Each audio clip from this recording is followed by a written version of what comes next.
ഈ ചൂടിൻ്റെ ദാഹവും ക്ഷീണമൊക്കെ മാറ്റാൻ വേണ്ടിയിട്ട് ഹെൽത്തി ആയിട്ടുള്ള നല്ല ടേസ്റ്റിലുള്ള ഒരു വെറൈറ്റി ഡ്രിങ്കാണ് കേട്ടോ ഇന്ന് ഷെയർ ചെയ്യുന്നത്. സിമ്പിളായിട്ട് ഇത് റെഡിയാക്കി എടുക്കാം. അപ്പോൾ ആദ്യം തന്നെ ഇത് റെഡിയാക്കി എടുക്കാൻ വേണ്ടിയിട്ട് ഞാൻ ഒരു 10 ഈത്തപ്പഴം ഒന്ന് കുരു കളഞ്ഞ് എടുത്തിട്ടുണ്ട്. അതിലേക്ക് കുറച്ച് ചൂടുള്ള പാൽ ഒഴിച്ചു കൊടുത്തിട്ട് ഒന്ന് മാറ്റി വെക്കാം. ഇതൊന്ന് സോഫ്റ്റ് ആവാൻ വേണ്ടിയിട്ടാണ്. ഇനി ഇതാ ഒരു റോബസ്റ്റ് പഴമാണ് കേട്ടോ ഞാൻ എടുത്തിട്ടുള്ളത്. ഒരു പഴം എടുത്തിട്ടുള്ളൂ, ചെറിയൊരളവിലേ ചെയ്യുന്നുള്ളൂ കേട്ടോ. അപ്പോൾ റോബസ്റ്റിന് പകരം നിങ്ങൾക്ക് വേണമെന്നുണ്ടെങ്കിൽ പൂവമ്പഴം എടുക്കാം. ഇത് രണ്ടും ആയിരിക്കട്ടെ, ഇതിലേക്ക് കൂടുതൽ ടേസ്റ്റ് ഉണ്ടാവുക. അപ്പോൾ ഞാൻ റോബസ്റ്റ് പഴം എടുത്തിട്ട് തൊലി കളഞ്ഞിട്ട് ഒരു ബൗളിലേക്ക് ഇതുപോലെ മുറിച്ചിട്ട് ഇട്ട് കൊടുക്കുന്നുണ്ട്. ഇനി ഒരു ഫോർക്ക് വെച്ചിട്ട് ഇതൊന്ന് സ്മാഷ് ചെയ്തെടുക്കാം. ഒരുപാട് അങ്ങ് ഫൈനായിട്ട് ഉടച്ചെടുക്കരുത് കേട്ടോ, കടിക്കാനായിട്ട് ചെറിയൊരു പീസുകൾ വേണം, ചെറുതായിട്ടൊന്ന് ഉടച്ചെടുത്താൽ മതി. അപ്പോൾ ഇതുപോലെ അങ്ങ് ഉടച്ചെടുത്തിട്ട് മാറ്റി വെക്കാം. ഇനി മിക്സിയുടെ ജാറിലേക്ക് നമ്മൾ നേരത്തെ കുതിർത്തെടുത്തിട്ടുള്ള ഒരു ഈന്തപ്പഴം ഉണ്ടല്ലോ, അത് ആ ഒരു പാലോട് കൂടിയിട്ട് ചേർത്ത് കൊടുത്തിട്ട് ഒന്ന് അരച്ചെടുക്കാം. ഒട്ടും തരിയൊന്നും ഇല്ലാതെ നല്ല ഫൈനായിട്ട് ഇതുപോലെ നല്ല പേസ്റ്റായിട്ടൊന്ന് അരച്ചെടുത്തിട്ട് ഒരു പഴത്തിലേക്ക് ചേർത്ത് കൊടുത്ത് മിക്സ് ചെയ്ത് കൊടുക്കാം. ഇനി ഇതിലേക്ക് കുറച്ച് പാൽ ഒഴിച്ചു കൊടുക്കാം. പാല് നമുക്ക് എത്രത്തോളമാണോ ഈ ഒരു ഡ്രിങ്ക് ലൂസ് വേണ്ടത് അതിനനുസരിച്ചിട്ട് ഒഴിച്ചു കൊടുക്കാം കേട്ടോ.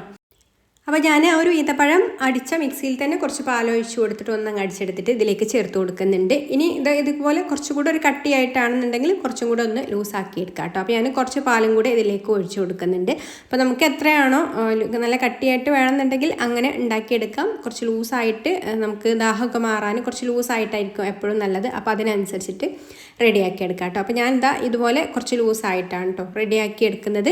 ഇനി നമുക്കിതിലേക്ക് ഒരു നല്ലൊരു ഫ്ലേവറിന് വേണ്ടിയിട്ട് ഒരു 2 ഡ്രോപ്പ് വാനില എസൻസും കൂടെ ചേർത്ത് കൊടുത്തിട്ട് മിക്സ് ചെയ്ത് കൊടുക്കാം.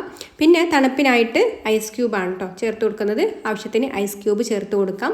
ഇനി ഇതിലേക്ക് നട്ട്സ് ചെറുതായിട്ടൊന്ന് ചോപ്പ് ചെയ്തതും കൂടെ ചേർത്ത് കൊടുക്കുന്നുണ്ട്. ഞാൻ ബദാമും അണ്ടിപ്പരിപ്പും പിസ്താഷ്യും എടുത്തിട്ടുണ്ട്.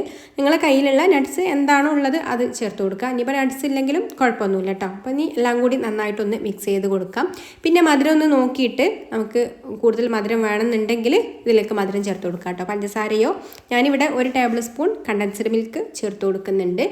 ഒരുപാട് മധുരം കുറവൊന്നുമില്ല, ഡേറ്റ്സ് ഒക്കെ ഉണ്ടായതുകൊണ്ട് അത്യാവശ്യം നല്ല മധുരം ഉണ്ടാവും. അപ്പോൾ മധുരം വേണ്ടവർക്ക്, കൂടുതൽ മധുരം വേണ്ടവർക്ക് മാത്രം ചേർത്ത് കൊടുത്താൽ മതി കേട്ടോ. പിന്നെ നമ്മൾ പാലൊക്കെ ഒഴിച്ച് ലൂസ് ചെയ്തെടുക്കുമ്പോൾ കുറച്ച് മധുരം കുറയുമല്ലോ. അപ്പോൾ അങ്ങനെ ആണെങ്കിൽ മധുരം വേണമെന്നുണ്ടെങ്കിൽ ചേർത്ത് കൊടുക്കാം. അപ്പോൾ ഞാൻ എന്തായാലും 1 ടേബിൾ സ്പൂൺ ചേർത്ത് കൊടുത്തിട്ട് മിക്സ് ചെയ്ത് കൊടുക്കുന്നുണ്ട്.